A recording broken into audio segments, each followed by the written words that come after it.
ಆತ್ಮೀಯರೇ, ಇವತ್ತು ನಾವು 1 ಮಿನಿಟ್ ಸೈಕಾಲಜಿಯಲ್ಲಿ ಜಾನ್ ಫೆಡ್ರಿಕ್ ಹರ್ಬರ್ಟ್‌ನ ಪಂಚ ಸೋಪಾನಗಳ ಕುರಿತು ತಿಳಿದುಕೊಳ್ಳೋಣ. ಜಾನ್ ಫೆಡ್ರಿಕ್ ಹರ್ಬರ್ಟ್ ಈತ ಬೋಧನೆಗೆ ಸಂಬಂಧಿಸಿದ 5 ಹಂತಗಳನ್ನು ಹೇಳಿದ್ದಾನೆ. ಅದಕ್ಕೆ ನಾವು ಪಂಚ ಸೋಪಾನಗಳು ಅಂತ ಹೇಳಿ ಕರಿತೀವಿ. ಆ 5 ಹಂತಗಳು ಯಾವುದವು ಅನ್ನೋದನ್ನ ಇವತ್ತು ನಾವು ಮೊದಲು ನೋಡೋಣ.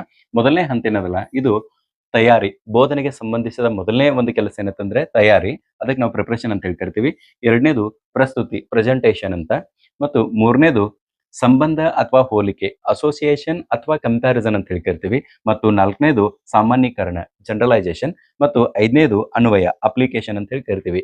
ಬೋಧನೆಗೆ ಸಂಬಂಧಿಸಿದ ಈ 5 ಹಂತಗಳಲ್ಲಿ ಪ್ರಮುಖವಾಗಿ ಒಬ್ಬ ಶಿಕ್ಷಕ ಏನೇನ್ ಮಾಡಬೇಕು ಅನ್ನೋದನ್ನ ಇವಾಗ ನಾವು ನೋಡ್ತಾ ಹೋಗೋಣ. ಮೊದಲನೇದು ತಯಾರಿ ಅಂತದ.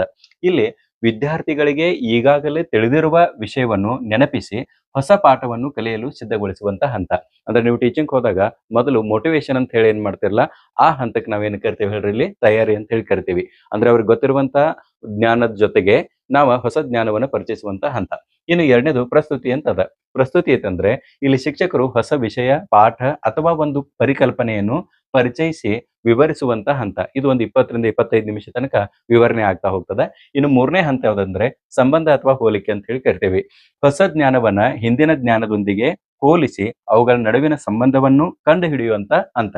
ಅಂದ್ರೆ ಮಕ್ಕಳಿಗೆ ನೀವು ಟೀಚಿಂಗ್ ಮಾಡುವಂತ ಹೊಸ ವಿಷಯ ಏನದಲ್ಲ, ಆ ಹೊಸ ವಿಷಯಕ್ಕೂ ಮತ್ತು ಹಳೆ ವಿಷಯಕ್ಕೂ ಏನೇನು ಹೋಲಿಕೆ ಅದ, ಸಂಬಂಧ ಅದ, ಅದನ್ನ ನೀವು ಹೇಳ್ತಾ ಹೋಗ್ಬೇಕು. ಆಮೇಲೆ ಸಾಮಾನ್ಯೀಕರಣ. ಇಲ್ಲಿ ಕಲಿತ ವಿಷಯದಿಂದ ಒಂದು ಸಾಮಾನ್ಯ ನಿಯಮ, ತತ್ವ ಅಥವಾ ನಿರ್ಣಯವನ್ನ ರೂಪಿಸುವಂತ ಹಂತದ.